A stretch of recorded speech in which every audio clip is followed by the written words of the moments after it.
So once you have your equipment, you're ready to start creating your footage and uploading it to YouTube. So what's the average day like for a YouTuber? How do you go from start to finish and save yourself as much time as possible? Well, everyone works differently, but it's certainly worth coming up with a workflow to minimize the amount of time and effort that will go into making videos. It's very important that your content be uploaded regularly in order to avoid losing your subscribers. And with that in mind, you need to be able to rely on a simple process to keep making more videos. To start with, you should try to keep an area in your home or studio ready for filming at all times. Designate a corner of an office or somewhere else to record your footage. That way, you won't have to get everything out and set everything up each time you want to film. It'll be there ready for you to go right away. This also means you can create a set for yourself and a backdrop. This is very important because it will once again greatly improve your professionalism. You don't want to record footage of yourself talking in front of an untidy bedroom with clothes strewn everywhere. Nor do you want to record in an untidy office or any other part of the home that just looks like someone's house, unless, of course, your niche is about something for the home. Rather, your aim is to make a professional looking set that will help to reinforce the lifestyle that you're trying to promote. Now, this might mean that you set up an area in your home to reflect what you're trying to say about yourself. And this could be a very clean and modern looking desk setup, for example, or it could be lots of comics and film merchandise. Another option is to use a completely white background, which is achievable with your lighting equipment and a white wall or even a bedsheet pulled taut, or to print out a large canvas or poster that you can use for your backdrop. Or you can use a system called Chroma Key and insert a background in post-production. Whatever you eventually decide, just make sure you have everything right where you need it, and you know just where to stand, and you have somewhere to prop a script. A good tip is to write yourself something of a script before you start, but to be generally quite relaxed in the way that you stick to this script. It's fine to work from it rather than reading it out verbatim. Another tip is to break your script down into lots of smaller pages. This way you can glance at the next section, perform it, and then move on to the next part. If you have a big enough storage card, then you can record everything in one take and then subsequently edit into a video that people will want to watch. But to do this, you also need to make it as easy as possible for yourself. You can do this by moving slightly each time you perform the next page. This will not only help you to see when you got the take right when looking at the footage in the editor, you'll know that the take just before you moved was the right one, but it'll also make it much more dynamic video as you'll be moving position on the camera as you speak. This makes it easier to edit in cuts too, as when you cut, you need to either keep your position the exact same or make it purposefully very different. You can't just move slightly, as this will look like an awkward twitch. Another tip is to clap at the start of each new section. Why? Because that will make it easier for you to see the audio spike in the editor. One more. When recording your footage, always leave long spaces before and after each take, and generally record much more than you think you're going to need. This will give you more to work with in editing. You should also set up your mic separately, remember, and if you're using a lapel mic, then you just need to plug in your phone and slip it in a pocket while you perform your shots. You can do this all in one take as well. Now, depending on the nature of your video, you might need to record some extra footage as well that you can use as inserts. A long video of someone talking is not normally very engaging, which is why you'll want to switch it up often with clips of other videos or with images. One way to do this is by collecting a B-roll. Now, this is insert footage of the product you're reviewing, of your location, or of anything else that is related to your subject matter. The way you'll then use this is to have your audio running continuously in the background and then switch the footage of you speaking for footage of your products or of the environment. Collecting B-roll is a definite skill and will involve using the tracking head and tripod as discussed earlier. Try checking out technology videos from the likes of Android Authority,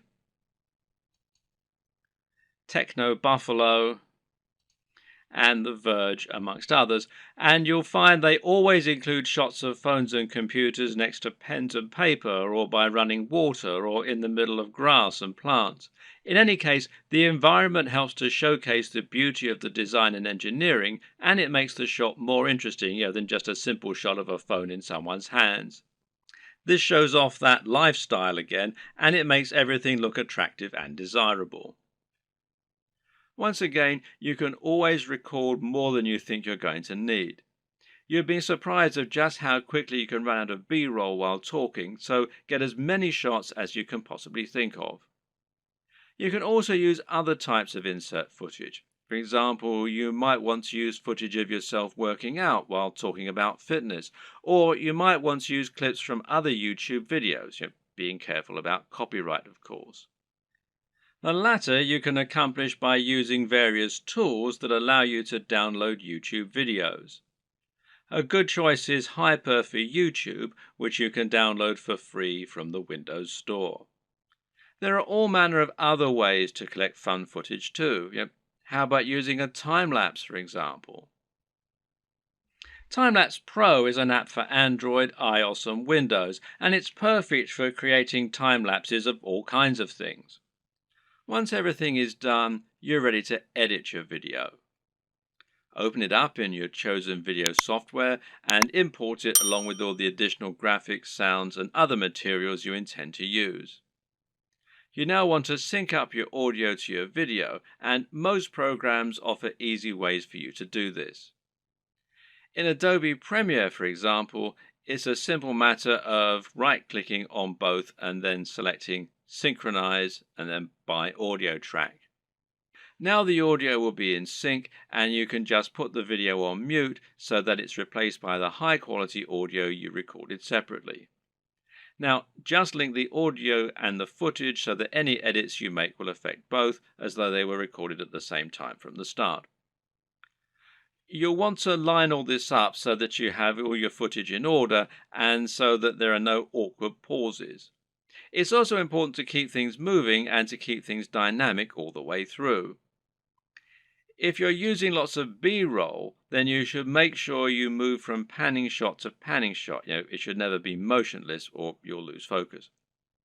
So make sure that you record lots of footage so that you have lots to work with, but then edit heavily too so that you're losing lots of it.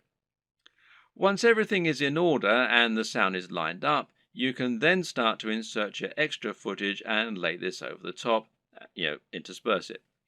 Normally, you'll keep the audio going continuously and just cut back your video as you do this. If you watch the aforementioned Android Authority videos, then you'll notice that they tend not to have much of themselves talking at all. They have a clip at the start and at the end, and perhaps one or two in the middle, and the rest is all B-roll. Finally, try adding the video opener, any bottom thirds, and your logo and your music, and make sure that you get the audio balance right with the music, and consider using a small introduction before the opener. These final touches will give your video a real air of professionalism while helping to really drive home your branding. Now you just need to save your video in a format that YouTube likes, such as MP4, and then start to upload it to your YouTube account. All this can take a fair bit of time, so be sure to leave yourself time unless you have a really fast connection. And this will be even truer if you're using 4K footage. A tip is to use Chrome to upload. Google made Chrome and they own YouTube, so the two play nicely together.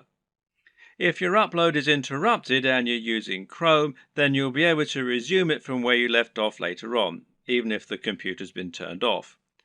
While your video uploads, you can use the time to fill out a few of the extra details that YouTube requires from you.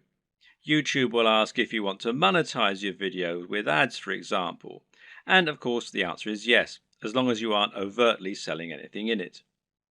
Likewise, you'll be able to write your title, your description, and your keywords. Make sure that your title is descriptive of your video while also being something that people will want to search for and something that people will be tempted to click on when they see it. We'll go into this in more detail in a subsequent video. Finally, make yourself a thumbnail to act as the image that people are going to see before they click on your video. If you don't do this, then YouTube will select a still from the video itself, and while this can work, it might not give potential viewers the right impression of what your video is all about.